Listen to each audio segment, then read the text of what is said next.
Two companies taking heat after bowing to the left. Israel launching a pressure campaign against Ben&Jerry's over its decision to boycott Israeli settlements in the West Bank, while a Coca-Cola executive refused to condemn China's human rights abuses during a heated Senate hearing on Tuesday.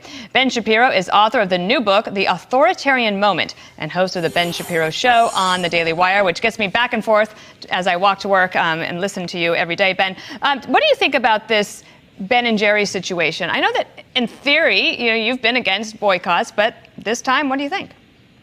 The fact is that I was against boycotts maybe 10 years ago, and now because the left keeps renormalizing all of these institutions, turning all of these corporations into basically weapons of the woke, this means that everybody who doesn't want to see that happen, if you want to see corporations go back to neutral, we're going to have to establish some form of mutually assured destruction here, where we say, listen, you guys go woke, you go broke, and if you want to go back to neutral, then we will start patronizing your product again. But the problem is that there's a vast asymmetry in which the left decides that they are going to weaponize corporations against people who disagree. And then the right says, well, we're against boycotts. Well, that sort of asymmetry ends with the renormalization of every one of these corporations in favor of the left. And that has to stop, obviously. What do you think will happen in the end on this Ben&Jerry's front? It seems like Unilever has no incentive to continue broader boycott of Israel. I think that states are going to start using anti-discrimination laws to crack down on Ben&Jerry's. And for folks who don't understand that, states do have the wherewithal to crack down on corporations that violate, for example, anti-discrimination laws with regard to racism. That's also true for anti-Semitism. That is why Ben&Jerry's is running afoul of the law in certain states. I think that Ben&Jerry's is unlikely to back down, but frankly, I think that Israel doesn't need Ben&Jerry's ice cream. I think there are plenty of other brands they can use. Yeah, there's plenty. That's right. I also wanted to ask about this. Senator Tom Cotton was basically grilling the human rights guy at Coca-Cola yesterday about China. Watch this.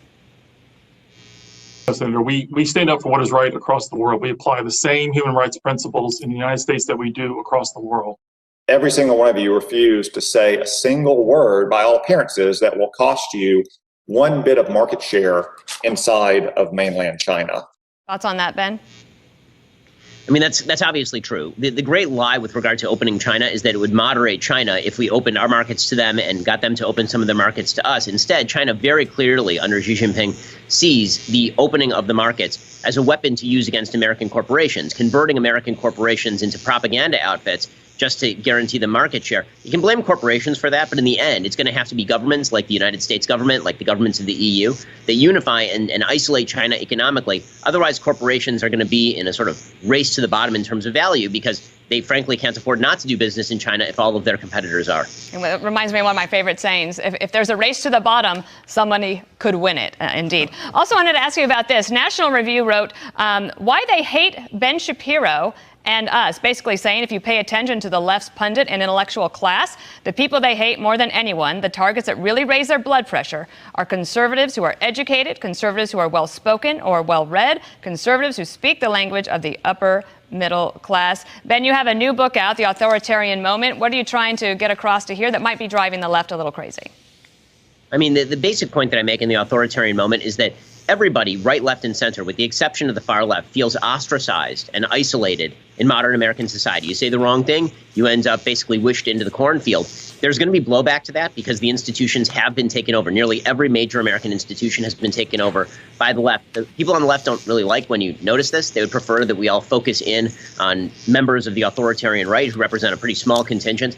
They don't like it when you actually take note of the fact that serious institutions with serious power to wield against Americans are using that power to crack down on political dissent, which is why it's incumbent on us to notice it and to fight back against it.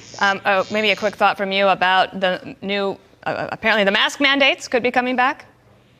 Insane. I mean, the CDC is not basing this on any level of science. According to the CDC's own statistics, 161 million Americans have been vaccinated. We've had about 6,000 breakthrough cases resulting in hospitalization, which means that your chances of being hospitalized thus far in the United States, if you're vaccinated, your chance of being hospitalized are about 1 in 27,223. And on the basis of this, we are now asking people who are vaccinated to mask up to protect everybody else who already has had the chance to get vaccinated. Right. And by the way, I'm not seeing the unvaccinated screaming for the vaccinated to mask up. I'm seeing vaccinated members of the CDC screaming for the vaccinated to mask up.